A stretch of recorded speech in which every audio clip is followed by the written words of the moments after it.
Dr. Verwoerd het dan gesê, in a multicultural society where power must be eventually be transferred into the hands of the numerically stronger Bantu, not only whites, but also colors and Indians will go under.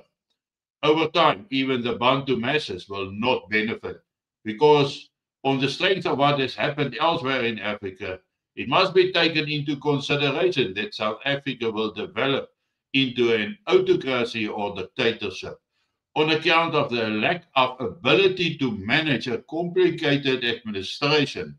The country will be economically destroyed and end in chaos for everyone.